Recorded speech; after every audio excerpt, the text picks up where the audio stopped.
Is the Optoma 4K400x actually worth it for someone who wants a bright home theater experience that can also double as a gaming projector?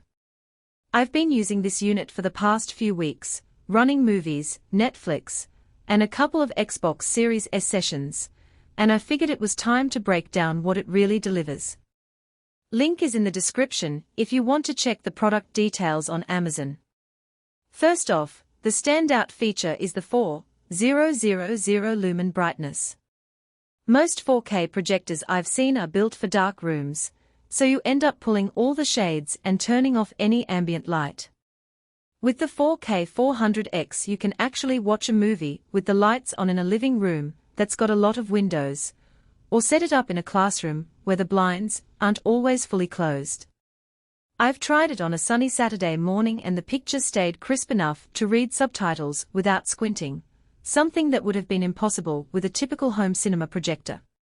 The native 3840 by 2160 resolution paired with HDR10 and HLG support gives you real-world detail that you'll notice in both movies and games.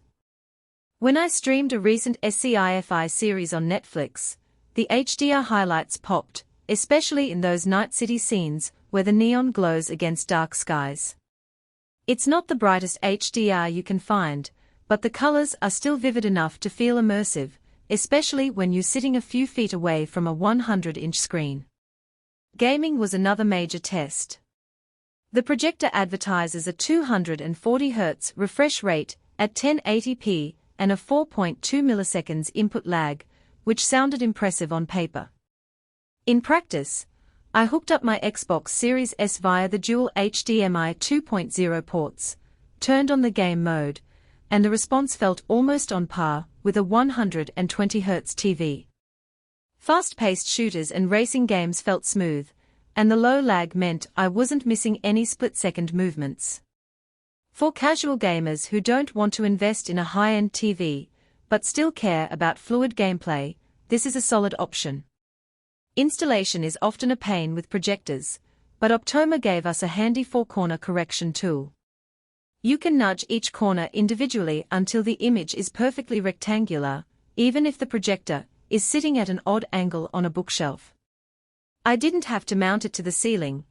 A simple tabletop placement worked after a quick tweak, and the image stayed square. It's a small convenience that actually saves you a lot of time when you finally decide to move the unit to a different room. Connectivity is straightforward. The two HDMI 2.0 inputs let you keep a console and a streaming stick plugged in simultaneously, so you can switch sources with a remote click. There's also a USB-C power input, meaning you can run the projector off a power bank for backyard movie nights if you're willing to sacrifice a little brightness. I tried it on the patio with a portable battery, and while the picture dimmed a bit, it still looked decent under the evening twilight. One of the practical benefits for families is the built-in speaker that, while not a replacement for a sound system, is sufficient for casual viewing in a bedroom or small office. I used it for a quick slideshow during a work-from-home presentation, and the audio was clear enough without needing external speakers. That makes the setup more compact, especially if you're renting a space and can't add a full surround sound rig. Now, let's talk about the downsides. The HDR peak brightness tops out around 350 nits, which is fine for most content, but can feel a little flat in very bright rooms when you're trying to get that true pop out of highlights. Also, the fan can get audible if you're placing the projector close to a listening area, and it may draw a bit more power than a typical TV, which is something to keep in mind if you're living in a tight apartment with limited outlets. All things considered, the pros that really stand out for me are the high lumen output that lets you use the projector in well-lit spaces, the low input lag that makes it viable for gaming, and the flexible corner correction that eases installation. On the flip side, you'll notice the HDR brightness isn't as punchy as a dedicated HDR TV, and the fan noise can be a little distracting if you're after a completely silent viewing environment. If